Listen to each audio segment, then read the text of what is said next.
Hi అందరికీ నమస్కారం. ఈరోజు నేను మీకు ఎక్స్ప్లెయిన్ చేయబోయే సినిమా పేరు ఓన్లీ ది యానిమల్స్. ఈ సినిమా అమెజాన్ ప్రైమ్ లో స్ట్రీమ్ అవుతుంది. ఇంకా డైరెక్ట్ గా కథలోకి వెళ్లే ముందు మీరు గనక మన ఛానల్ కి ఫస్ట్ టైం వస్తే దయచేసి సబ్స్క్రైబ్ చేసి బెల్ ఐకాన్ ప్రెస్ చేయండి. ఎందుకంటే మన ఛానల్లో వచ్చే ఇలాంటి అద్భుతమైన సినిమాలు మీరు అస్సలు మిస్ అవ్వకూడదు కాబట్టి. ఇంకా డైరెక్ట్ గా కథలోకి వెళ్తే ఈ సినిమా ఓపెనింగ్ ఆలిస్ అని ఒక అమ్మాయిని చూపిస్తారు. ఆ అమ్మాయి ఒక ఇన్సూరెన్స్ ఏజెంట్ అనమాట.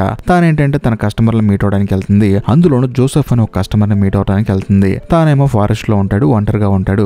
అయినా సరే మనోడిని మీట్ అవుదని చెప్పేసి వెళ్తుంది. ఇంకా ముఖ్యంగా జోసెఫ్ గురించి చెప్పాలంటే జోసెఫ్ కి అమ్మ తప్ప ఎవరు లేరు.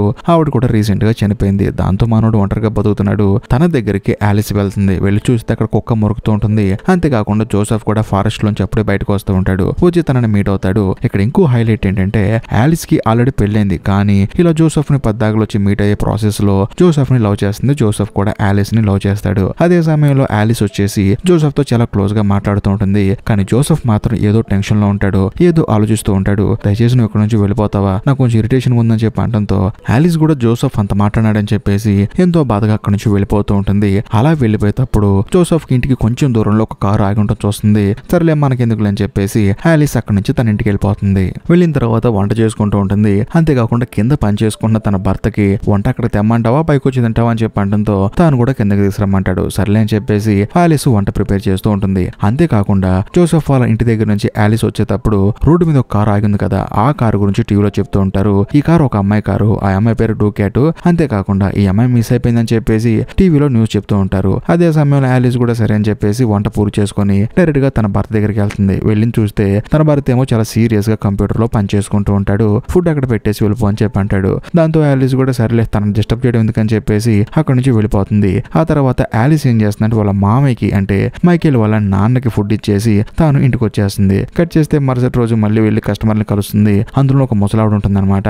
ఆవిడని కలిసేసి ఇన్సూరెన్స్ గురించి మాట్లాడేసి మళ్ళీ తిరిగి ఇంటికి వచ్చేస్తుంది. వచ్చిన తర్వాత ఆ జోసెఫ్ వాళ్ళ ఇంటి దగ్గర ఒక కారులో అమ్మాయి మిస్ అయింది కదా, ఆ అమ్మాయి గురించి మళ్ళీ న్యూస్ లో చెప్తూ ఉంటారు. బేసికల్ గా ఆ అమ్మాయి వాళ్ళ భర్త ఒక పెద్ద బిజినెస్ మ్యాన్. తను ఎప్పుడు చూసినా పని అని చెప్పేసి చాలా బిజీగా ఉంటాడు. ఆ అమ్మాయి మిస్ అయిన రోజు కూడా అంతే బిజీగా ఉన్నాడు. కాకపోతే అతన్ని కూడా రప్పించి ఈ మీడియా వాళ్ళు ఇంటర్వ్యూ చేస్తూ ఉంటారు. కరెక్ట్ గా అదే సమయానికి ఆలిస్ ని కలవడానికి తన ఫ్రెండ్ పోలీస్ ఆఫీసర్ ఒక అతను వస్తాడు. బేసికల్ గా తను అప్పుడప్పుడు వస్తూ ఉంటాడు. మెయిన్ ఇక్కడ రావడానికి రీజన్ ఏంటంటే ఇప్పుడు ఆలిస్ కి ఇన్సూరెన్స్ కస్టమర్లు చాలా మంది ఉన్నారు కదా, అందులో జోసెఫ్ కూడా ఒకడు కదా. బేసికల్ గా ఆ డ్యూకెట్ అనే అమ్మాయి కారు జోసెఫ్ వాళ్ళ ఇంటికి చాలా దగ్గరగా ఉంది. అందులోనూ ఆ అమ్మాయి అక్కడే మిస్ అయిపోయింది. అసలు ఈ జోసెఫ్ గారి గురించి కనుక్కుందాం అని చెప్పేసి ఆ పోలీస్ ఆఫీసర్ ఆలిస్ వాళ్ళ ఇంటికి వస్తాడు. వచ్చిన తర్వాత డైరెక్ట్ గా ఆలిస్ ని అడుగుతాడు. ఆలిస్ కూడా అవునా ఏమో నాకు తెలియదు అని చెప్పేసి క్యాజువల్ గా మాట్లాడుతుంది. అంతేకాకుండా తను ఒక ఇన్సూరెన్స్ ఏజెంట్ అని రకరకాల మనుషులను కలుస్తానని చెప్పేసి బైకి కప్పుపుచ్చి మాటలు చెప్తుంది అనమాట. కరెక్ట్ గా అదే సమయంలో మైకేల్ కూడా కిందకు వస్తాడు. వచ్చిన తర్వాత ఆ మిస్ అయిపోయిన డ్యూకెట్ అనే అమ్మాయి గురించి అడుగుతాడు అనమాట. ఆ అమ్మాయి నువ్వు చూసావా, ఆ మిస్ అయిపోయిన అమ్మాయి గురించి టీవీలో వేస్తున్నారు కదా అని చెప్పి అంటంతో ఏమో నాకు తెలియదు అని చెప్పేసి ఆలిస్ వాళ్ళ భర్త మైకేల్ అంటాడు. కట్ చేస్తే మరుసటి రోజు ఆలిస్ కి భయం వేస్తుంది అనమాట. ఎందుకంటే ఆ పోలీస్ ఆఫీసర్ వచ్చేసి డైరెక్ట్ గా జోసెఫ్ గురించి మాట్లాడాడు కదా, ఇలా నీ గురించి అడుగుతున్నారు, నువ్వు కొంచెం జాగ్రత్తగా ఉండని చెప్పేసి చెప్దామని చెప్పేసి హీరోయిన్ డైరెక్ట్ గా జోసెఫ్ వాళ్ళ ఇంటికి వెళ్తుంది. వెళ్ళి చూస్తే పైన జోసెఫ్ కనపడ్డు. సరే అని చెప్పేసి కింద షెడ్ లోకి వెళ్ళి చూస్తే అక్కడ కూడా ఉండడు. కానీ జోసెఫ్ వాళ్ళ కుక్కని ఎవరు అతి దారుణంగా చంపేసి ఉంటారు. దాంతో ఆ కుక్క చనిపోయి ఉంటుంది. వెంటనే ఆలిస్ వెనక్కి తిరిగి చూస్తే అక్కడ జోసెఫ్ ఉంటాడు. నీ కుక్కను ఎవరో చంపేశారని చెప్పేసి ఆలిస్ జోసెఫ్ కు చెప్తుంది. కానీ జోసెఫ్ మాత్రం ఏమి బాధపడ్డు కానీ మనసులో కొంచెం భయం ఉంటుంది. అంతేకాకుండా కొంచెం టెన్షన్ గా ఉంటాడు. వెంటనే జోసెఫ్ ఆలిస్ వైపు చూసి నీకన్నా పిచ్చి పట్టిందా, ఎన్నిసార్లు చెప్పాను నాకు కొంచెం దూరంగా ఉండమని చెప్పి, నేను చూస్తేనే చిరాకేస్తుందని చెప్పేసి ఆలిస్ ని డైరెక్ట్ గా తిడతాడు. కానీ ఆలిస్ ఏమో జోసెఫ్ ని చాలా ఇష్టంగా ప్రేమించింది. అంతేకాకుండా తనతోనే జీవితం అనుకుని ఫీల్ అయిపోయింది పెళ్ళైనా కూడా. కానీ జోసెఫ్ అలా మాట్లాడేసరికి ఆలిస్ కి బాధ అనిపించేసి అక్కడి నుంచి కారు వేసుకుని ఇంటికి వెళ్ళిపోతుంది. అది కూడా బాధపడుకుంటూ. ఆ రోజు సాయంత్రం ఆలిస్ తన భర్తకి వంట చేసుకుని మళ్ళీ కిందకి వెళ్ళి చూస్తే కరెక్ట్ గా అదే సమయానికి మైకేల్ కి పోలీసులు ఫోన్ చేస్తారు. ఫోన్ చేసిన వెంటనే మైకేల్ ఏమంటాడంటే కేసా అలాంటిది ఏం లేదు కానీ నేను చూసుకుంటాను, వాడి మీద ఎటువంటి కేసు పెట్టాల్సిన అవసరం లేదు, ఆ విషయం అందరికి తెలియాల్సిన అవసరం అంతకంటే లేదని చెప్పేసి చాలా కోపంగా మాట్లాడుతూ ఉంటాడు. అది విన్న ఆలిస్ కి భయం మొదలైపోతుంది. ఎవరి మీద అండి కేసు అని చెప్పి అడిగినా సరే మైకేల్ మాత్రం ఆలిస్ కి ఏమి చెప్పడు. కోపంగా అక్కడి నుంచి కారు తీసుకుని బయటకు వెళ్ళిపోతాడు. బట్ ఆలిస్ మనసులో కొంచెం భయం ఉంటుంది. ఒకవేళ జోసెఫ్ గురించి అని చెప్పేసి ఆలోచన ఉంటుంది. ఆ తర్వాత ప్రశాంతంగా పడుకుంటుంది. కానీ అర్ధరాత్రి పూట మైకేల్ కారు వేసుకొని ఇంటి దగ్గరకు వస్తాడు. వచ్చినోడు ఇంటిలో రాకుండా డైరెక్ట్ గా ఇంటి ముందు కారు ఆపుకొని వెయిట్ చేస్తూ ఉంటాడు. అది చూసిన ఆలిస్ కి డౌట్ వచ్చేస్తుంది. ఏంటి ఇంట్లోకి రావట్లేదని చెప్పేసి డైరెక్ట్ గా ఆలిస్ మైకేల్ దగ్గరికి వెళ్ళి కార్ దగ్గరికి వెళ్ళి చూస్తే మైకేల్ కి ముక్కుల నుంచి రక్తం వస్తూ ఉంటుంది. వెంటనే ఆలిస్ మైకేల్ ని ఇంట్లో తీసుకెళ్లి ట్రీట్మెంట్ ఇస్తూ ఉంటుంది. అప్పుడు ఆలిస్ కి అర్థమైపోతుంది ఖచ్చితంగా ఈ మైకేల్ గాడు ఆ జోసెఫ్ దగ్గరికి వెళ్ళాడు. ఎందుకు నా భార్యతో రిలేషన్ లోనని చెప్పేసి గొడవ పెట్టుకున్నాడు. ఇద్దరు కొట్టుకున్నారు. అందుకని మైకేల్ కి దెబ్బ జరిగిందని చెప్పేసి ఆలిస్ మెంటల్ గా ఫిక్స్ అయిపోయి మైకేల్ కి జరిగింది మొత్తం చెప్తుంది. ఇలాగా జోసెఫ్ నేను రిలేషన్ లో ఉన్నాము, అందుకని నువ్వు వెళ్ళి గొడవ పడ్డావు, ఇక మీద అలాంటిది ఏం చేయొద్దు, నేను కూడా ఏ తప్పు చేయనని చెప్పేసి ఆలిస్ మైకేల్ తో చెప్తుంది. కట్ చేస్తే మరుసటి రోజు ఉదయం లేచి చూస్తే ఆ మైకేల్ గాడు బెడ్ మీద కనిపించడు. దాంతో ఆలిస్ కి భయం వేసి తన భర్త కనిపించకుండా పోవడానికి కారణం ఆ జోసెఫ్ అని చెప్పేసి తనకు తెలిసిన పోలీస్ ఆఫీసర్ ఒక అతను ఉన్నాడు కదా, అతన్ని పిలిచి జరిగింది మొత్తం చెప్తుంది. ఆ తర్వాత ఆ జోసెఫ్ వాళ్ళ ఇంటికి కారులో వెళ్తూ ఉంటుంది. వెళ్ళేదారులు మొత్తం చెప్తుంది అనమాట, వాడికి నాకు రిలేషన్ ఉంది, అంతేకాకుండా నా భర్తను కూడా కొట్టాడు, మొత్తానికి ఏదో చేశాడని చెప్పేసి. అలా వెళ్ళేటప్పుడు రోడ్డు మీద ఒక కారు ఆగి ఉంటుంది. అది కూడా డ్యూకేట్ కారు ఎక్కడైతే ఆగుందో ఎగ్జాక్ట్లీ మైకేల్ కారు అక్కడ ఆగి ఉంటుంది. ఆ కారు మైకేల్ది అనమాట. వెంటనే ఆలిస్ దిగి మైకేల్ మైకేల్ అని చెప్పేసి అరుస్తూ ఉంటుంది. కానీ అక్కడ మైకేల్ కనిపించడు. కట్ చేస్తే ఇప్పుడు జోసెఫ్ అనే పేరేసి జోసెఫ్ పాయింట్ ఆఫ్ వ్యూలో కథ చెప్పడం స్టార్ట్ చేస్తారు. అంటే ఆలిస్ అనే పేరేసి ఆలిస్ పాయింట్ ఆఫ్ వ్యూలో కథ చెప్పారు కదా, ఇప్పుడు జోసెఫ్ అనే పేరేసి జోసెఫ్ పాయింట్ ఆఫ్ వ్యూలో కథ చెప్పడం స్టార్ట్ చేస్తారు. ఒకరోజు జోసెఫ్ వాళ్ళ అమ్మ చనిపోయిన తర్వాత జోసెఫ్ ఎంతో బాధతో ఆ రోజు సాయంత్రం ఒక్కడే పడుకుంటాడు. అది కూడా బాధపడుతూ ఉంటాడు. మెల్లగా నిద్రలోకి జారుకుంటాడు. కరెక్ట్ గా అదే సమయంలో జోసెఫ్ కుక్క బయట ఉండి భయంకరంగా అరుస్తూ ఉంటుంది. ఏంటి కుక్క అరుస్తుందని చెప్పేసి బయటకు వచ్చి చూస్తే అతి భయంకరంగా వర్షం పడుతుంది అనమాట, మంచు వర్షము. అంతేకాకుండా అదే సమయానికి కారు వచ్చి ఉంటుంది అనమాట. అక్కడికి ఒక కారు వచ్చేసి ఆ తర్వాత ఆ కారు అక్కడ నుంచి వెళ్ళిపోతుంది. సర్లే ఎవరో దారి మర్చిపోయి వచ్చారని చెప్పేసి వెళ్ళి జోసెఫ్ ప్రశాంతంగా పడుకుంటాడు. ఉదయాన్నే కూడా అదే కుక్క మళ్ళీ అరుస్తూనే ఉంటుంది. మనోడికి ఏం అర్థం కాదు, ఏంటి ఆ కుక్క అక్కడ నుంచి అరుస్తుందని చెప్పేసి మనోడు అక్కడికి వెళ్ళి చూస్తే అక్కడ ఒక అమ్మాయి శవం ఉంటుంది. ఆ అమ్మాయి ఎవరో కాదు, ఆ డ్యూకాట్ అనే అమ్మాయి ఉంది కదా, కారు మధ్యలో ఆపేసింది. ఆ అమ్మాయి శవం ఎక్కడ ఉంటుంది. అది చూసిన తర్వాత జోసెఫ్ కి మైండ్ బ్లాక్ అయిపోతుంది. కరెక్ట్ గా అదే సమయానికి ఆలిస్ ఫస్ట్ టైం జోసెఫ్ ని మీట్ అవడానికి వచ్చింది కదా, ఆ సీన్ రిపీట్ అవుతుంది. ఆలిస్ జోసెఫ్ ని కలవడానికి వస్తుంది. అందుకనే ఆ రోజు జోసెఫ్ ఆలిస్ తో సరిగా మాట్లాడలేదు. ఎందుకంటే ఇంటి దగ్గర శవం దొరికింది. ఇప్పుడు ఆ శవాన్ని పక్కన పెట్టుకొని ఆలిస్ తో సరదాగా మాట్లాడతాం. అందుకనే మనోడు ఏంటంటే ఫస్ట్ ఆలిస్ తో మాట్లాడి తనని ఎక్కడి నుంచి పంపించేస్తే ఆ తర్వాత శవం సంగతి చూడొచ్చు అని చెప్పేసి జోసెఫ్ ఆలిస్ తో కొంచెం మాట్లాడి తనని అక్కడి నుంచి పంపించేస్తాడు. ఆ తర్వాత ఆ శవాన్ని తీసుకెళ్లేదని చేస్తాడంటే ఏమి చేయకుండా ఆ శవాన్ని తీసుకెళ్లి తన షెడ్ లో పెట్టుకొని చుట్టూ గడ్డి మోపులేసి ఆ గడ్డి మోపుల మధ్య ఆ డ్యూకాట్ అనే అమ్మాయి శవాన్ని పెట్టేసుకొని ఆ అమ్మాయితో రోజు పడుకుంటూ ఉంటాడు. బేసికల్ గా జోసెఫ్ అలా చేయడానికి మెయిన్ రీజన్ ఏంటంటే వాళ్ళ అమ్మగారు చనిపోయిన తర్వాత జోసెఫ్ ఒంటరివాడైపోయాడు. ఎంత ఆలిస్ తనని లవ్ చేసినా తను మైకేల్ భార్య కదా, ఏదో ఒక రోజు మళ్ళీ మైకేల్ తోనే ఉండిపోతుంది. అలాంటప్పుడు మళ్ళీ తను ఒంటరివాడైపోతాడు కదా. అందుకని జోసెఫ్ ఏం చేస్తాడంటే డ్యూకాట్ ని లవ్ చేయడం స్టార్ట్ చేస్తాడు. వాళ్ళ అమ్మని ఎంత ఇష్టపడ్డాడు, డ్యూకాట్ శవాన్ని కూడా అంత ఇష్టపడ్డాడు. ఇలాగే జోసెఫ్ రోజు ఆ శవంతో పడుకుంటూ ఉంటాడు. కానీ తనకు ఒక్కొక్క రోజు ఏం చేస్తుందంటే జోసెఫ్ పని మీద బయటికి వెళ్ళినప్పుడు ఆ కుక్క వచ్చేసి లోపల ఉన్న డ్యూకాట్ శవాన్ని నోటితో పట్టుకొని బయటికి లాక్కుంటూ వస్తూ ఉంటుంది. అది చూసిన జోసెఫ్ కోపం వచ్చేసి ఈ కుక్క ఏదో ఒక రోజు ఇలాగే బాడీని తీసుకొస్తుంది, ఈ విషయం కాస్త ఊర్లో ఉన్న వాళ్ళందరికీ తెలుస్తుంది, మళ్ళీ తనకు జైలుకి వెళ్తానని చెప్పేసి ఆ కుక్కను అక్కడే చంపవతలు పడేస్తాడు. ఆ తర్వాత మళ్ళీ ఆ బాడీని తీసుకెళ్లి లోపల ప్రాపర్ గా దాచిపెట్టుకుంటాడు. అలా దాచిపెట్టుకొని ప్రశాంతంగా ఆ బాడీతో పడుకున్నప్పుడు సడన్ గా ఆలిస్ అప్పుడే వస్తుంది అనమాట. వచ్చిన తర్వాత జోసెఫ్ జోసెఫ్ అని చెప్పి పిలుస్తూ ఉంటుంది. అప్పుడు జోసెఫ్ కి మెలకు వచ్చేసి ఈ అమ్మాయి తనను ప్రశాంతంగా ఉండనివ్వదని చెప్పేసి మనోడు మనసులో బాధపడుతూ మెల్లగా అక్కడి నుంచి బయటకు వచ్చేసి వేరే రూట్ లోంచి లోపలికి ఎంటర్ అవుతాడు. అలా ఎంటర్ అయిన తర్వాత ఆలిస్ వచ్చేసి నీ కుక్కని ఎవరో చంపేశారని చెప్తూ ఉంటుంది. అందుకని మనోడు ఏ ఎమోషన్ లేకుండా నీ మొహం చూస్తే నాకు చిరాకు ఉంది, దయచేసి ఇక్కడ నుంచి వెళ్ళిపో అని చెప్పేసి తన మీద కోపడ్డాడు. దాంతో ఆలిస్ అక్కడి నుంచి వెళ్ళిపోయింది. కానీ జోసెఫ్ కు మాత్రం ఈ ఆలిస్ పెద్దగా వస్తూనే ఉంటుంది. ఏదో ఒక రోజు ఈ శవం బయటపడుతుందని చెప్పేసి ఆ శవాన్ని తన వెనకాల కట్టుకొని అక్కడి నుంచి దూరంగా నడుచుకుంటూ వెళ్లి ఒక లోయలో ఆ శవాన్ని పడేస్తాడు. ఆ తర్వాత జోసెఫ్ కూడా ఆ లోయలో దూకి చనిపోతాడు. ఇంతటితో కథ అయిపోతుంది. కట్ చేస్తే ఇప్పుడు మ్యారియన్ అనే ఒక అమ్మాయి పాయింట్ ఆఫ్ వ్యూలో కథను స్టార్ట్ చేస్తారు. ఆ అమ్మాయి ఒక రెస్టారెంట్ లో పనిచేస్తుంది అనమాట. అదే రెస్టారెంట్ కి డ్యూకాట్ అని ఒక అమ్మాయి చనిపోయింది కదా, ఆ అమ్మాయి వస్తుంది అనమాట. వచ్చిన తర్వాత ఈ మ్యారియన్ ఆ అమ్మాయికి సర్వ్ చేస్తుంది. అలా సర్వ్ చేసే ప్రాసెస్ లో వీళ్ళిద్దరు బాగా ఫ్రెండ్స్ అయిపోతారు. ఆ ఫ్రెండ్షిప్ కాస్త డ్యూకాట్ రూమ్ కి వెళ్ళేదా చేస్తుంది. అలా వీళ్ళిద్దరు రూమ్ లోకి వెళ్ళి బాగా ఎంజాయ్ చేస్తూ ఉంటారు. బేసికల్ గా వీళ్ళిద్దరు లెస్బియన్స్ అనమాట. డ్యూకాట్ ఏమో సరదాగా వెకేషన్ అని చెప్పేసి ఆ కంట్రీకి వచ్చింది. ఆ కంట్రీలో మ్యారియన్ పనిచేస్తుంది. అలాగే వీళ్ళిద్దరు ఎంజాయ్ చేస్తున్నప్పుడు సడన్ గా డ్యూకాట్ వాళ్ళ హస్బెండ్ ఫోన్ చేస్తాడు. తన బిజినెస్ మ్యాన్ కదా, ఏంటమ్మా ఊరు వెళ్ళిపోయి చేరువలో అవుతుంది, ఇంకా రాలేదేంటని చెప్పేసి అంటంతో డ్యూకాట్ కూడా సరే నేను వస్తానని చెప్పేసి అంటుంది. అంతేకాకుండా మ్యారియన్ కి చెప్పకుండా తనకంటూ ఒక లెటర్ రాసి ఇలా నేను వెళ్ళిపోతున్నాను, మనం కలిసి ఉన్నాము, ఒక 3 రోజులు బాగా ఎంజాయ్ చేసాము, అంతే ఇక్కడతో వదిలే అని చెప్పేసి డ్యూకాట్ మాత్రం చెప్పా పెట్టకుండా వెళ్ళిపోతుంది. కానీ మ్యారియన్ మాత్రం అలా కాదు, డ్యూకాట్ ని చాలా ఇష్టపడుతుంది. తను ఏ కంట్రీ నుంచి వచ్చిందో కనుక్కొని డైరెక్ట్ గా అక్కడికే తాను బయలుదేరి వస్తుంది. అలా వచ్చేటప్పుడు రోడ్డు మీద ఒక్కొక్కరిని లిఫ్ట్ అడుకుంటూ వస్తుంది. అలా లిఫ్ట్ అడిగే ప్రాసెస్ లో అనుకోకుండా మ్యారియన్ కి ఎదురుగా ఆలిస్ ఆ తర్వాత మైకేల్ వీళ్ళిద్దరు కారులో వస్తూ ఉంటారు. ఈ అమ్మాయి లిఫ్ట్ అడిగిన తర్వాత ఆలిస్ వాళ్ళ హస్బెండ్ కూడా కారు ఆపుతాడు. కానీ తను దగ్గరికి వచ్చేసరికి సడన్ గా ఏమనుకున్నాడేమో కానీ కారు వెంటనే స్టార్ట్ చేసుకుని అక్కడి నుంచి వెళ్ళిపోయాడు. దాంతో మ్యారియన్ కూడా వీడెవడో కొంచెం తేడాగా ఉన్నాడని చెప్పేసి అలాగే నడుచుకుంటూ నడుచుకుంటూ వెళ్ళిపోతూ ఉంటుంది. ఎలాగోలాగా డ్యూకేట్ వాళ్ళ అడ్రస్ కూడా కనుక్కుంటుంది. డైరెక్ట్ గా వెళ్ళి తనని మీట్ అవుతుంది. మీట్ అయిన తర్వాత డ్యూకేట్ ఆశ్చర్యపోతుంది. సర్లే మొత్తానికి మ్యారియోన్ తన ఇంటికి వచ్చిందని చెప్పేసి మళ్ళీ తనతో బాగా క్లోజ్ గా ఉంటుంది. కాకపోతే ఆ డ్యూకేట్ వాళ్ళ భర్త ఎప్పుడు వస్తాడు, ఎప్పుడు క్వశ్చన్ చేస్తాడో తెలియదు కదా. అందుకని మ్యారియోన్ తో చెప్పి నువ్వు దగ్గరలో ఒక హోటల్ రూమ్ తీసుకో, తర్వాత సంగతి చూసుకుందాం అని చెప్పేసి కారులో ఎక్కించుకొని మ్యారియోన్ తీసుకెళ్తుంది. తీసుకెళ్లిన తర్వాత ఒక హోటల్ దగ్గర ఆపి ఇదిగో డబ్బులు అని చెప్పేసి ఆ డ్యూకేట్ మ్యారియోన్ కి డబ్బులు ఇస్తుంది. కానీ మ్యారియోన్ ఏమంటుంది తెలుసా, నేను వచ్చింది నీ డబ్బుల కోసం కాదు, నీ ప్రేమ కోసం. నా దగ్గర ఎంత డబ్బు ఉందో అంత డబ్బులోనే ఉంటానని చెప్పేసి తాను ఒక చిన్న రూమ్ రెంట్ తీసుకొని ఉంటుంది. ఆ తర్వాత డ్యూకేట్ కి తను ఎక్కడుందో మెసేజ్ చేస్తుంది. కట్ చేస్తే మరుసటి రోజు కూడా వెళ్ళి మీట్ అవుతుంది. మీట్ అయిన తర్వాత మనిద్దరం ఎందుకు కలిసి ఉండకూడదని చెప్పి అంటంతో డ్యూకేట్ ఏమంటుందంటే, చూడమ్మా నీకు నాకు 20 సంవత్సరాల ఏజ్ గ్యాప్ ఉంది. అంతేకాకుండా నేను ఒక అతన్ని పెళ్లి చేసుకున్నాను. నీ కోసం అతన్ని వదిలేసుకొని అన్ని బంధాలు తెంచేసుకుని రాలేను కదా, ఏదో ఎంజాయ్ చేసాము అంతటితో వదిలేచ్చు కదా అని చెప్పి అంటంతో మ్యారియోన్ కి మాత్రం అస్సలు నచ్చదు. డ్యూకేట్ మాత్రం ఉండడం కుదరదని చెప్పి అంటుంది. దాంతో కోపం వచ్చేసి మ్యారియోన్ తిరిగి తన రూమ్ కి వెళ్ళిపోతుంది. వెళ్ళిన తర్వాత రూమ్ లో ఉన్నప్పుడు బయట నుంచి ఎవరో మ్యారియోన్ చూస్తూ ఉంటారు.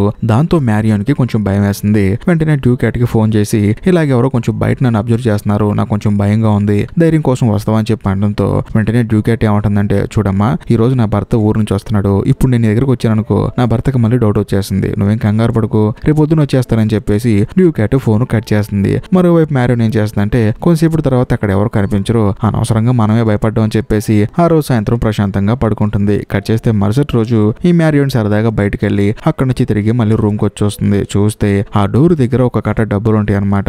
అప్పుడు మ్యారియోన్ కి అర్థమైపోతుంది ఇదంతా డ్యూకేట్ చేస్తుంది, డబ్బులు ఇచ్చి తనని వదిలించుకోవాలనుకుంటుందని చెప్పేసి మ్యారియోన్ తనలో తాను ఫీల్ అయిపోతుంది. ఆ రోజు సాయంత్రం మ్యారియోన్ కలవడానికి డ్యూకేట్ వస్తుంది. వచ్చిన తర్వాత నన్ను ఎందుకు నువ్వు వదిలించుకోవాలనుకుంటున్నావు అని చెప్పి అంటంతో డ్యూకేట్ ఏమంటుందంటే, చూడమ్మా వదిలించుకోవాలనుకుంటున్నాను నిజమే, కానీ ఇక మీద నువ్వు నేను కలుసుకోవాల్సిన అవసరం లేదు, ఎందుకంటే నా భర్తకి అనుమానం వస్తుంది, నా జీవితం నాశనం అయిపోతుందని చెప్పేసి డ్యూకేట్ కి మ్యారియోన్ కి పెద్ద గొడవ జరుగుతుంది అనమాట.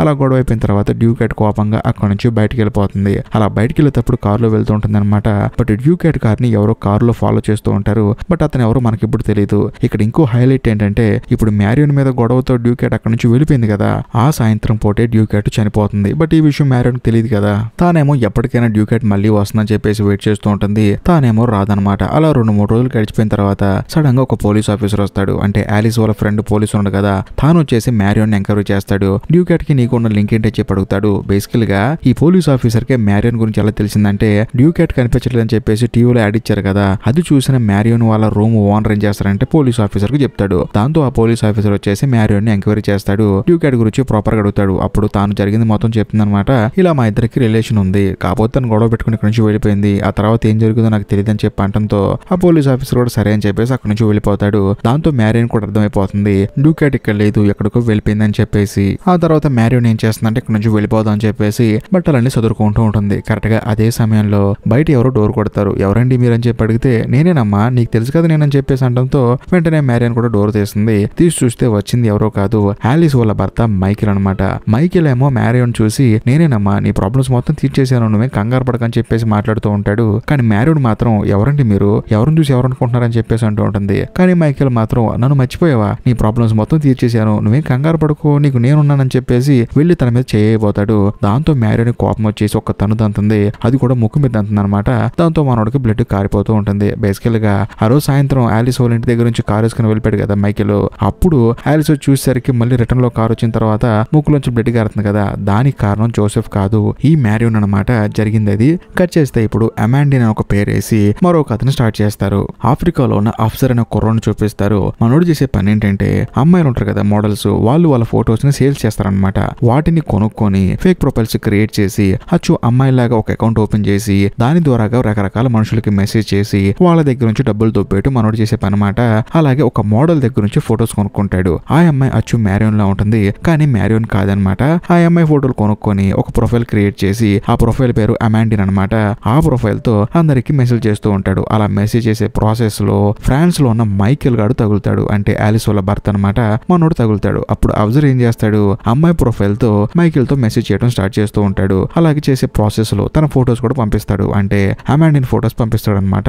అది చూసిన మైకేల్ నిజమే అనుకుని తనతో చాటింగ్ చేయడం స్టార్ట్ చేస్తాడు. వెంటనే అబ్జర్వ్ ఏం చేస్తాడంటే వాళ్ళ గురువు దగ్గరికి వెళ్ళి జరిగింది మొత్తం చెప్తాడు. ఇలాగ నేను ఒక ఫేక్ ప్రొఫైల్ తో ఒకరిని మోసం చేస్తున్నాను, వాడు ఫ్రాన్స్ లో ఉంటాడు, వాడి పేరు మైకేల్, కావాలంటే చూడండి అని చెప్పేసి ఆ ఫోటో చూపిస్తాడు. అంతేకాకుండా ఆ మోడల్ ఫోటో కూడా చూపిస్తాడు. వెంటనే ఆయన ఏమంటాడంటే ఎప్పుడైనా సరే మనం ఒకరిని మోసం చేసేటప్పుడు ఫస్ట్ వాడిని పూర్తి పూర్తిగా నమ్మించిన తర్వాత ప్రాపర్ గా వాడితో కొంచెం ట్రావెల్ చేయాలి. చేసిన తర్వాత అప్పుడు మనం డబ్బులు అడగాలని చెప్పి అనడంతో ఆఫీసర్ కూడా సరే అని చెప్పేసి వాళ్ళ గురువు గారు ఆశీర్వాదం తీసుకుని అక్కడ నుంచి వెళ్ళిపోతాడు. ఆ తర్వాత రోజు మైకేల్ తో చాట్ చేస్తూ ఉంటాడు. మైకేల్ కూడా తనతో అమ్మాయి చాట్ చేస్తుందని చెప్పేసి నమ్ముతాడు. అలాంటి సమయంలో సడన్ గా ఒక రోజు ఆఫీసర్ ఏం చేస్తాడంటే మా నాన్నగారు వేరే కంట్రీలో ఉన్నాడు, అనుకోకుండా ఆయన హార్ట్ అటాక్ వచ్చి చనిపోయాడు, ఇప్పుడు ఆయన దగ్గరికి వెళ్ళడానికి నా దగ్గర డబ్బులు లేవు, దయచేసి మీరు కొంచెం హెల్ప్ చేస్తారని చెప్పి అనడంతో ఈ మైకేల్ ఏంటంటే ఫేక్ ప్రొఫైల్ నుంచి చాటింగ్ చేస్తారనే సంగతి కూడా తెలియకుండా $1000 పంపిస్తాడు. బేసికల్ గా ఆఫ్రికాలో $1000 అంటే మామూలు విషయం కాదు. ఆ డబ్బులు డ్రా చేసుకొని అఫ్సర్ మరో పక్క భయంకరంగా ఎంజాయ్ చేస్తూ ఉంటాడు. అలా చేసే ప్రాసెస్ లో తనకి పబ్ లో ఒక అమ్మాయి పరిచయం అవుతుంది అనమాట. ఆ అమ్మాయితో చాలా క్లోజ్ గా మాట్లాడుతూ ఉంటాడు. అదే ప్రాసెస్ లో ఆ అమ్మాయి కూడా అఫ్సర్ తో బాగా క్లోజ్ గా మాట్లాడుతుంది. ఒక రోజు అఫ్సర్ ని తన ఇంటికి తీసుకెళ్తుంది. వెళ్ళి చూస్తే ఆ ఇల్లు చాలా పెద్ద అనమాట. అఫ్సరే చూసి ఆశ్చర్యపోతాడు. ఇంత పెద్ద ఇల్లు ఉందా నీకని చెప్పి అడుగుతాడు. అదేం లేదు, ఫ్రాన్స్ నుంచి ఒక బిజినెస్ మ్యాన్ వచ్చి నువ్వు తరచుగా మీట్ అవుతూ ఉంటాడు, తానే ఇవన్నీ కొనిచ్చాడని చెప్పి అనడంతో అఫ్సర్ కూడా ఆశ్చర్యపోతాడు. మరోవైపు అఫ్సర్ ఏం చేస్తాడంటే మైకేల్ దగ్గర బాగా డబ్బులు వసూలు చేసి ఈ అమ్మాయికి పెట్టుబడిగా పెట్టి ఆ అమ్మాయికి రకరకాల గిఫ్ట్లు కొనిస్తూ ఉంటాడు. ఆ అమ్మాయి కూడా అఫ్సర్ ని లవ్ చేయడం స్టార్ట్ చేస్తుంది. ఈ ప్రాసెస్ లో అఫ్సర్ కి తెలిసే విషయం ఏంటంటే ఆ అమ్మాయికి ఒక కూతురు కూడా ఉంది, ఆ అమ్మాయిని కూడా తానే చూసుకుందాం అని చెప్పేసి మనోడు మెంటల్ గా ఫిక్స్ అయిపోతాడు. ఈ ప్రాసెస్ లో అఫ్సర్ ఏం చేస్తాడంటే డైరెక్ట్ గా మైకేల్ ఒక మెసేజ్ పెడతాడు. అదేంటంటే మా నాన్నగారు చనిపోయారు కదా, ఆయన ఊరు నిండా అప్పులు చేశాడు, వాళ్ళందరూ ఇప్పుడు నా మీద పడుతున్నారు, నాకేం చేయాలో తెలియట్లేదు, కొంచెం హెల్ప్ చేస్తామని చెప్పి అనడంతో వెంటనే మైకేల్ ఏం చేస్తాడంటే అక్కడ ఉండి ఇబ్బంది పడతాం ఎందుకు, డైరెక్ట్ గా ఫ్రాన్స్ వచ్చి మన ఇద్దరం కలిసిందో అని చెప్పేసి మెసేజ్ పెట్టడంతో అఫ్సర్ కి మైండ్ బ్లాక్ అయిపోతుంది. ఇక మీద వీడు డబ్బులు ఇవ్వాలి అని చెప్పేసి మెంటల్ గా ఫిక్స్ అయిపోతాడు. అలా 3 రోజులు గడిచిన తర్వాత ఒక రోజు మైకేల్ ఆ తర్వాత ఆలిస్ వీళ్ళిద్దరు కారులో వెళ్తున్నప్పుడు సడన్ గా అక్కడ మ్యారియోన్ చూస్తాడు. బేసికల్ గా మ్యారియోన్ ఎలా ఉంటుంది, మైకేల్ తో చాటింగ్ చేసే అమ్మాయిలా ఉంటుంది, అంటే ఆ మోడల్ లా ఉంటుంది అనమాట. ఆ అమ్మాయిని చూసి మైకేల్ ఏమనుకుంటాడంటే ఈ అమ్మాయికి ఆన్లైన్ లో మెసేజ్ పెట్టడంలోనే నా కోసం అక్కడ నుంచి ఇక్కడికి వచ్చిందని చెప్పేసి మనోడు గుడ్డిగా నమ్మేస్తాడు. యాక్చువల్లీ మనోడు చాటింగ్ చేసే అమ్మాయి వేరు, ఈ మ్యారియోన్ వేరు. మ్యారియోన్ వచ్చేసింది ఎవరి కోసం, డ్యూకాట్ కోసం, కానీ మైకేల్ ఏమో తన కోసం వచ్చిందని చెప్పి అనుకుంటాడు. మనోడు లిఫ్ట్ ఇద్దామని చెప్పి దగ్గరికి వెళ్తాడు. కానీ దగ్గరికి వెళ్ళిన తర్వాత చూశాడు కదా, వద్దు తన భార్య ముందు అమ్మాయిని ఎక్కించుకుంటే ప్రాబ్లం అవుతుందని చెప్పేసి అక్కడి నుంచి కారు స్టార్ట్ చేసుకుని వెళ్ళిపోతాడు. కానీ ఆలిస్కి ఆశ్చర్యం వేస్తుంది, పాపం అమ్మాయికి లిఫ్ట్ ఇవ్వకుండా వచ్చాడని చెప్పేసి. కట్ చేస్తే ఆ రోజు సాయంత్రం మైకేల్ మళ్ళీ ఆన్లైన్ లో చాటింగ్ చేస్తాడు. నా కోసం నువ్వు ఆఫ్రికా నుంచి ఇక్కడికి వచ్చావా, నువ్వేం కంగారు పడకు, నీ దగ్గరికి నేను వస్తానని చెప్పేసి మనోడు మెసేజ్ చేస్తూ ఉంటాడు. మరోవైపు అఫ్సర్ ఏం చేస్తాడంటే ప్రాపర్ గా అర్థం చేసుకుని ఎవరో ఒక అమ్మాయిని చూసి ఈ అమ్మాయి అనుకుంటున్నాడు, పోయింది ఏముంది మళ్ళీ వీడి దగ్గర మనం డబ్బులు నొక్కేద్దాం అని చెప్పేసి ప్రాపర్ గా ప్లాన్ వేసి నా దగ్గర ఉన్న డబ్బులన్నీ అయిపోయాయి, నీ కోసం నేను వచ్చాను కాబట్టి కొంచెం హెల్ప్ చేయవా, ఇక్కడ రూమ్ రెంట్ తీసుకోవడానికి కూడా నా దగ్గర డబ్బులు లేవు అని చెప్పేసి మనోడు ప్రాపర్ గా మెసేజ్ చేస్తాడు. దాంతో మైకేల్ ఏం చేస్తాడంటే నువ్వేం కంగారు పడకు, నీకు నేనున్నానని చెప్పేసి లోకల్ గా మొత్తం వెతుకుతాడు. అక్కడ మ్యారియోన్ ఉన్న రూమ్ అడ్రస్ తెలుసుకుంటాడు. తెలుసుకొని అక్కడ తనకి కొంత డబ్బు ఎన్వలప్ లో పెట్టి అక్కడ నుంచి వచ్చేస్తాడు. ఎందుకంటే ఆ అమ్మాయి దగ్గరికి వెళ్ళి డైరెక్ట్ గా మీట్ అయితే ఎవడన్నా చూస్తే తన భార్య తెలిస్తే ప్రాబ్లం అవుతుందని చెప్పేసి కవర్ లో డబ్బులు పెట్టి డోర్ దగ్గర పెట్టి అక్కడ నుంచి వెళ్ళిపోతాడు. బేసికల్ గా మ్యారియోన్ కి బయటికి వెళ్ళి లోపలికి వచ్చే లోపు డబ్బులు పెట్టిన కవర్ దొరుకుతుంది కదా, అది పెట్టింది ఎవరో కాదు ఈ మైకేల్ అన్నమాట. సో ఈ మైకేల్ ఏం చేస్తారంటే నీ డోర్ కి కొంచెం ఎన్వలప్ అంటించి అందులో డబ్బులు పెట్టాను తీసుకున్నావు అని చెప్పేసి మెసేజ్ చేస్తాడు. దానికి అఫ్సర్ మైండ్ బ్లాక్ అయిపోతుంది. అదేంట్రా డబ్బులు మన చేతికి వస్తాయి అనుకుంటే అక్కడున్న అమ్మాయికి వస్తానని చెప్పేసి అఫ్సర్ బాగా బాధపడిపోతూ ఉంటాడు. వెంటనే మళ్ళీ మైకేల్ కి మెసేజ్ చేస్తాడు, చూడు నువ్వు అక్కడికి వచ్చి డబ్బులు పెట్టావు కదా, లోకల్ గా నేను చాలా మందికి డబ్బులు ఇవ్వాలి, ఎందుకంటే మా నాన్న ఇక్కడ కూడా వచ్చాడు, కాబట్టి నువ్వేం చేస్తావంటే నాకు నువ్వు క్యాష్ ఇచ్చావనుకో ఎవరో ఒకరు చూసారనుకో మళ్ళీ వచ్చి వాళ్ళు డబ్బులు తీసుకెళ్లిపోతారు, అందుకే నేనేం చేస్తానంటే నువ్వు నాకు ఇవ్వాలనుకున్న డబ్బులు ఏదో నా అకౌంట్ లో ఇయ్యి, నువ్వు క్యాష్ గా ఇస్తే అవి నాకు యూజ్ అవుతాయి, లేదంటే నేను ఎవరెవరికైతే డబ్బులు ఇవ్వాలో వాళ్ళు ఇక్కడికి వచ్చి గొడవ చేస్తారని చెప్పి అనడంతో అప్పుడు మైకేల్ కి అర్థం అవుతుంది తను ఎవరెవరికైతే అప్పులు ఇవ్వాలో వాళ్ళలో ఒక 2-3 ఇక్కడ కూడా ఉన్నారని చెప్పేసి. వెంటనే మనోడు ఏం చేస్తారంటే ఆ రోజు సాయంత్రం డైరెక్ట్ గా ఆ అమ్మాయిని కలుద్దాం అని చెప్పేసి మ్యారియోన్ ఉండే ప్లేస్ కి వస్తాడనమాట. వచ్చి చూస్తే మ్యారియోన్ కరెక్ట్ గా డ్యూకాట్ తో గొడవ పడుతూ ఉంటుందన్నమాట ఆ రోజు. అప్పుడు దూరం నుంచి చూసిన మైకేల్ ఏమనుకుంటాడంటే ఓహో మొత్తానికి ఈ అమ్మాయికి డబ్బులు ఇవ్వాలనుకుంటా, అందుకని ఇంత రాత్రిపూట వచ్చి గొడవ పెడుతుంది, ఆ అమ్మాయి నాకు మెసేజ్ చేసింది కరెక్ట్ అని చెప్పేసి ఈ మైకేల్ ఏం చేస్తాడంటే డ్యూకాట్ బయటకు వచ్చిన దాకా వెయిట్ చేస్తాడనమాట. అలా డ్యూకాట్ కారు వేసుకుని వెళ్తున్నప్పుడు ఆ అమ్మాయి వెనకాల ఇంకో కారు ఫాలో అయింది కదా,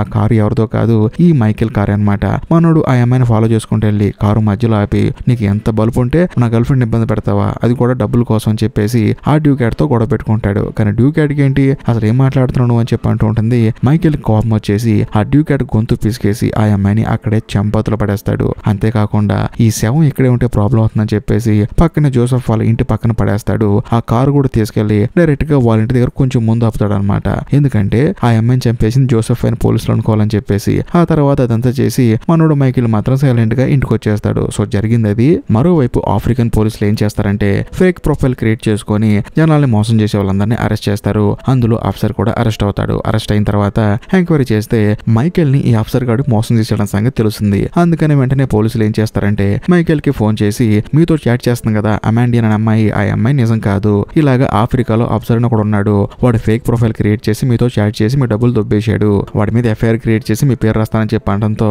మనోడు ఏంటంటే ఎఫ్ఐఆర్ లేదు అదేదో నేను చూసుకుంటా అని చెప్పేసి పోలీసులతో మాట్లాడుతూ ఉంటాడు. కరెక్ట్ గా అదే సమయానికి యాలిస్ అక్కడికి వస్తుంది. సో బేసికల్ గా యాలిస్ అక్కడికి వచ్చినప్పుడు జరిగింది అనమాట. కానీ ఈ మైకేల్ మాత్రం నేను చూసుకుంటా అని చెప్పాడు కదా, ఆ పోలీస్ చెప్పేది అబద్ధం అని చెప్పేసి పోలీసులు చెప్పేది కూడా వినకుండా ఆ పోలీస్ గడు నిజం చెప్పుంటే ఇక్కడికి మ్యారియోన్ రాదు కదా, మ్యారియోన్ నా దగ్గరకు వచ్చిందంటే ఖచ్చితంగా పోలీసులు అబద్ధం చెప్తున్నాడు, ఎవడో అనుకుని ఎవడికో ఫోన్ చేశారని చెప్పేసి ఈ మైకేల్ ఏం చేస్తాడంటే హడావుడిగా కారు వేసుకుని మ్యారియోన్ దగ్గరకు వస్తాడు. వస్తే ఆ అమ్మాయి ఏం చేసింది, మొహం మీద ఒక తన్ను తన్నింది. మొహం మీద తన్నిన తర్వాత ఇంటికి వచ్చాడు కదా, ఇంటికి వచ్చిన తర్వాత యాలిస్ ఏమనుకుంటుంది, పోలీసులతో మాట్లాడింది ఖచ్చితంగా జోసెఫ్ గురించి, వాడి మీద కేసు పెట్టొద్దు నేను చూసుకుంటా అన్నాడు, అంటే మా ఇద్దరు రిలేషన్ గురించి తెలిసిపోయిందని చెప్పేసి యాలిస్ మైకేల్ కి చెప్తుంది. ఈ మైకేల్ ఏమనుకుంటాడు, ప్రాపర్ గా మొత్తం విని ఓహో మొత్తానికి పోలీసులు చెప్పింది నిజమే, ఇక్కడ నా భార్య నన్ను మోసం చేసింది, అక్కడ ఆఫ్రికా వాడు మోసం చేశాడు, వాడి సంగతి నేను చూడాలని చెప్పేసి ఆ రోజు సాయంత్రం ప్రశాంతంగా నిద్రపోదాం అనుకున్నోడికి కూడా నిద్ర పట్టక యాలిస్ నిద్రపోతున్నప్పుడు కనీసం తన భార్యకి కూడా చెప్పకుండా మైకేల్ తన దగ్గర ఉన్న కొంత డబ్బు తీసుకొని డైరెక్ట్ గా ఆఫ్రికా వెళ్లి ఆఫీసర్ ని పట్టుకోవాలని చెప్పేసి వాళ్ళ కంట్రీకి బయలుదేరి వెళ్తాడు. మరోవైపు ఆఫ్రికాలో ఉన్న ఆఫీసర్ ని చూపిస్తారు. మనోడి దగ్గర ఉన్న డబ్బులన్నీ అయిపోయాయి, ఎందుకంటే తన గర్ల్ ఫ్రెండ్ కి డబ్బులన్నీ ఖర్చు పెట్టేశాడు. ఇంకోవైపు మైకేల్ కూడా డబ్బులు ఎట్లేదు కదా, మనోడి దగ్గర ఉన్న డబ్బులన్నీ అయిపోయాయి. ఇంకొక హైలైట్ ట్విస్ట్ ఏంటంటే పోలీసులు పట్టుకుని వదిలేశారు కదా, అన్ని లాగేసుకున్నారు, తను వేరే వాళ్ళ దగ్గర డబ్బులు దొబ్బడానికి కూడా కుదరదు. కానీ ఈ గ్యాప్ లో అబ్జర్వ్ వాళ్ళ గర్ల్ ఫ్రెండ్ ఏం చేస్తుందంటే ఎప్పుడు తన దగ్గర ఒక బిజినెస్ మ్యాన్ వస్తారు కదా, మనోడు రమ్మన్నాడని చెప్పేసి తాను బయలుదేరి వెళ్ళిపోతూ ఉంటుంది. అలా వెళ్ళేటప్పుడు అబ్జర్వ్ ని మీట్ అవుతుంది. మీట్ అయిన తర్వాత జాగ్రత్త అని చెప్పేసి అక్కడి నుంచి వెళ్ళిపోతుంది. ఇంకోవైపు ఆఫ్రికా వచ్చిన మైకేల్ ఏంటంటే అబ్జర్వ్ ని పట్టుకోవడానికి అంతా వెతుకుతూ ఉంటాడు. ఎలాగోలాగా తన ఫ్రెండ్స్ ద్వారా అబ్జర్వ్ ని పట్టుకొని పెచ్చగొట్టు కొట్టిన తర్వాత ప్రాపర్ గా తనకు అర్థమయ్యేది ఏంటంటే మనోడు మోసం చేశాడు, తను మోసపోయాను, మనోడిని ఆల్రెడీ పోలీసులు పట్టుకొని పెచ్చగొట్టు కొట్టారు, ఇప్పుడు మళ్ళీ తాను కొట్టినంత మాత్రాన తన డబ్బులు తనకు వెనక్కి రావని చెప్పేసి మనోడిని తిట్టి అక్కడి నుంచి పంపించేస్తాడు. ఆ తర్వాత ఆఫ్రికాలో ఒక రూమ్ తీసుకుని కూర్చుంటాడు. కానీ అబ్జర్వ్ ఏం చేస్తాడంటే పాప మనోడు బాగా మోసపోయాడు కదా అని చెప్పేసి హలో ఎలా ఉన్నారని చెప్పేసి ఆ మైకేల్ కి మెసేజ్ చేస్తాడు. కానీ మైకేల్ ఏంటంటే తనకి మెసేజ్ చేస్తుంది ఒక అబ్బాయి అని తెలిసి, కాకపోతే అమ్మాయి ప్రొఫైల్ పిక్చర్ చూసి తనకి అమ్మాయే మెసేజ్ చేస్తుందని చెప్పేసి ఫీలింగ్ తో మళ్ళీ అబ్జర్వ్ తో చాట్ చేయడం స్టార్ట్ చేస్తాడు. ఇంకోవైపు అబ్జర్వ్ వాళ్ళ గర్ల్ ఫ్రెండ్ చూపిస్తారు. తానేంటి ఆఫ్రికా వదిలేసి తనతో పాటు ఉండే బిజినెస్ మ్యాన్ రమ్మన్నాడని చెప్పేసి బయలుదేరి వెళ్ళింది కదా, ఆ బిజినెస్ మ్యాన్ ఎవరో కాదు చనిపోయిన డ్యూకెట్ వాళ్ళ భర్త అనమాట, మనోడే అనమాట. మనోడు ఏంటంటే ఇప్పుడు ఆ డ్యూకెట్ కనిపించట్లేదు కదా, ఇప్పుడు వేరే అమ్మాయిని పెళ్లి చేసుకోవడం కన్నా ఆల్రెడీ తనకు ఒక గర్ల్ ఫ్రెండ్ ఉంది కదా, అందుకని ఆ అమ్మాయితో జీవితం కొనసాగిద్దాం అని చెప్పేసి ఈ అబ్జర్వ్ గడి గర్ల్ ఫ్రెండ్ ని తన కంట్రీకి రమ్మంటాడు. అందుకని ఆ అమ్మాయి తన కూతురుతో సహా కలిసి